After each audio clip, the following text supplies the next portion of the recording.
ঠাকুরগাঁও আসার পথে বাজারে দেখে একটা কুকুর জিহ্বাটা বের কইরা বসে আছে। ওই মহিলাটা দেখলো, ইস, কথা বলি, জিহ্বাটা বের কইরা দেখতেছে, পানির জন্য পিপাসায় কাতর হয়ে গেছে। ওই নারী মনে মনে কয়, আল্লাহ আল্লাহ, এই কুকুরটা মনে হয় একটু পানি পাইলে তার জীবনটা বাঁচত। মানুষকে পাললে মানুষ বেইমানি করতে বেশি দিন লাগে না, একটা কুকুরে 2 দিন খাওয়াইলে 2 মাস এর পিছনে ঘুরে। কথা ঠিক? আমাকে যত টাকা বায়নাই দেন সকালে কিন্তু আমি চলেই যাব। আমাকে যদি কেউ আরো বন্ধুত্বের খাতিরেও রাখে, আমি 1 দিন 2 দিন 3 দিন থাকবো, পরে চলে যাব। পুষ মানবো না, কিন্তু কুকুর পুষ মানে। কুকুরকে 2 দিন একটা রুটি খাওয়াইবেন একটা দোকানের সামনে, প্রত্যেক দিন গিয়ে দেখবেন ওই দোকানের সামনে বসে গেছে।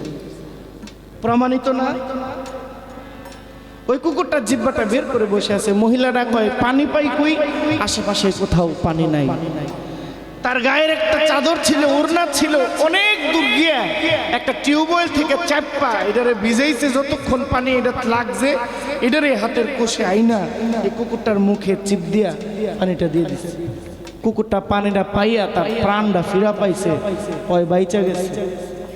আল্লাহ বলে, জিব্রাইল, প্রমাণিত এই মহিলার জীবনের সব গুনাহ আমি আল্লাহ মাফ করে দিলাম। বাজান, আমাদের জীবনে এত গুনাহ করার ক্ষমতা নাই, অসীম দয়ালু রহমান আল্লাহর যত দয়া করার ক্ষমতা, এটা বিশ্বাস করেননি? এই জীবনে হারে বছর পাপ করবেন, সারা বছর 1 জানুয়ারি 31 ডিসেম্বর সারা বছর পাপ করার পরেও যদি আল্লাহর দরবারে দয়া চায়, আল্লাহ কি মাফ করতে পারে না? এর মানে আমি কই না আপনারা পাপ করেন, পাপ থেকে যত মুক্ত থাকা যায়, কিন্তু আল্লাহ একজন দয়া করলেও করতে আজীবন কেউ পিঠ ধরে নাই। মরার আগে যদি একজন ব্যক্তি একটা পাগলকে সাক্ষী মাইন্না যদি সে কবরে যায়, তার কবরটা বেহেশতে ভালো হতো। দয়া করার মালিক এই পুরো পৃথিবী আপনার বিপক্ষে, মহান আল্লাহ আপনার পক্ষে, আপনার সঙ্গে কারো তুলনা। তাই কবি বলছেন, দিনে দিনে গেল বাকি মাত্র কয়েকদিন, একদিনও ভাবলি না মনে রে ওই দিনের ভাবনা, ওই দিনের আর কয়দিন বাকি, দেহ ছেড়ে যাবে পাখি।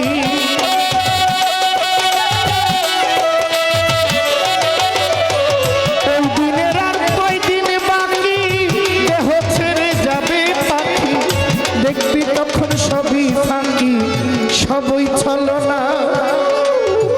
দেখবি তখন সবই ফাঁকি, সবই ছলনা। কেন রে মন সাধুর সঙ্গ মিলে না, কেন রে খামার সার সঙ্গ মিলে না।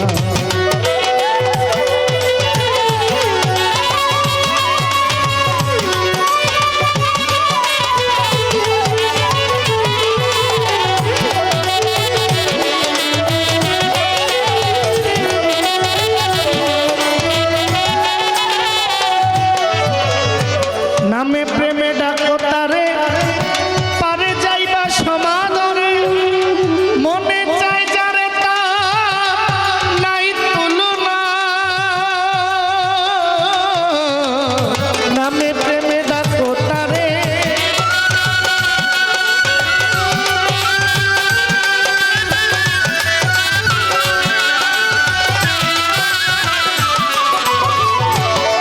আমার কাছে একটা প্রশ্ন আরেকটা গিয়াছে করিয়া।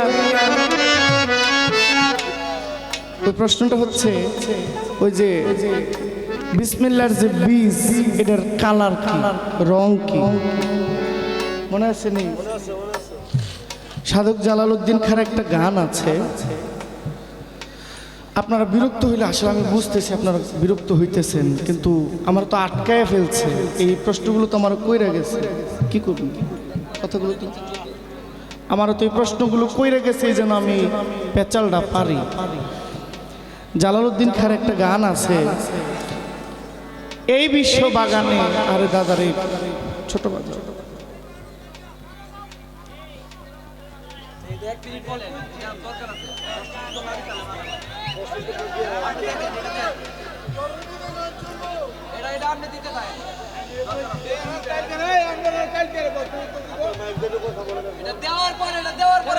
না না না,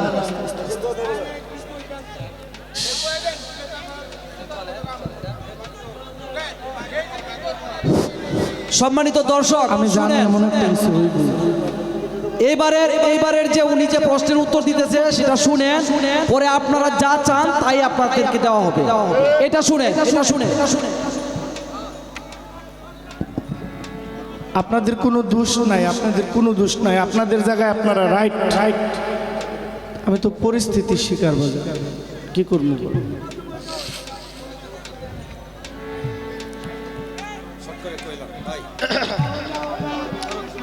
পালা দিলে তো 1-2টা প্রশ্ন হয়, কিন্তু যেই পালায় 8-10টা প্রশ্ন হয়ে যায়, আমি কি করবো? পারি উত্তর না দিলে। কথা ঠিক কিনা? আমি তো আমার জায়গায় আটকানো বাজান, আমার ব্যথাটা।